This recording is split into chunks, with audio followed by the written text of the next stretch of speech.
ચાલો આજે હું નરેન્દ્ર મોદીને એ કહેવા માંગુ છું કે તમે રોજગાર કરો છો, કોને રોજગાર મળે છે? 10-15 હજારમાં અમદાવાદ, સુરત જ્યાં જાય છે 10-15 હજારમાં, અને હારે ફેમિલી હોય છે તો કાંઈ બસતું નથી. એટલે દુનિયા ગરીબ થી સુરતમાં રહે કે અમદાવાદમાં રહે, બધા ગરીબ જ છીએ. ગમે એટલું 15 હજારમાં કોઈને પોહાય? આ બધા કારખાના વાળા 15 હજાર સુધી પગાર આપે છે. કોઈ બી 15 થી 20 હજાર માંડ હોય છે. આટલા સુધી માણસને પોસાય છે?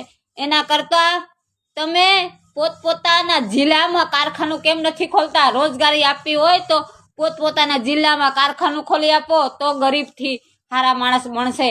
તમે નેતા બન્યા છો, પણ આ તમારા માટે મેસેજ છે. તમે કહો ગરીબને અમે સારું કરીએ છીએ. ઝોપડપટ્ટા આપવાથી કાંઈ ગરીબ ઝોપડપટ્ટા તમે આપો છો ગામડામાં ને, એ પણ મોટા સરપંચ લોકો ખાઈ જાય છે.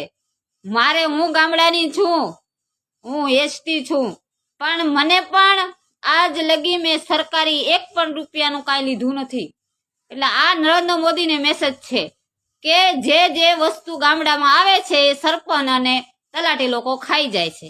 મહેરબાની કરીને કહું છું નરેન્દ્ર મોદી લોકો, 200 લોકો આ મારો મેસેજ પહોંચાડવાનો. એટલે આજ લગી મારા પણ 20 વર્ષ લગ્ન કર્યા થઈ ગયા છે, અમને કાંઈ મળ્યું નથી સરકારી. એટલે આ બધા સરપંચ અને બધું ખાઈ જાય છે. એટલે તમારે જે સરકારી લાભ દેવો હોય, ગમે એ કરવું હોય તે તમે પોતે દઈ શકો છો.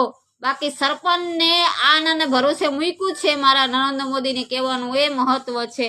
ને ગરીબ લોકો આજે પોતાનું ગામ છોડીને અમદાવાદ સુરત કરે છે. એના કરતા પોતપોતાના જિલ્લામાં એક કારખાનું કરીને જોવો નરેન્દ્ર મોદી. એક કારખાનું મૂકો. માણસ ગરીબ ના રહે ત્યારે કહેવાય તમે બધાને રોજગાર આપ્યો છે.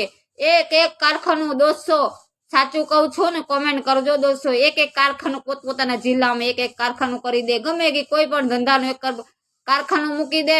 બસ સુરત અને અમદાવાદ મોટા બિઝનેસ કરે છે. એ લોકો ખુશી છે, દોડતા ફરે છે.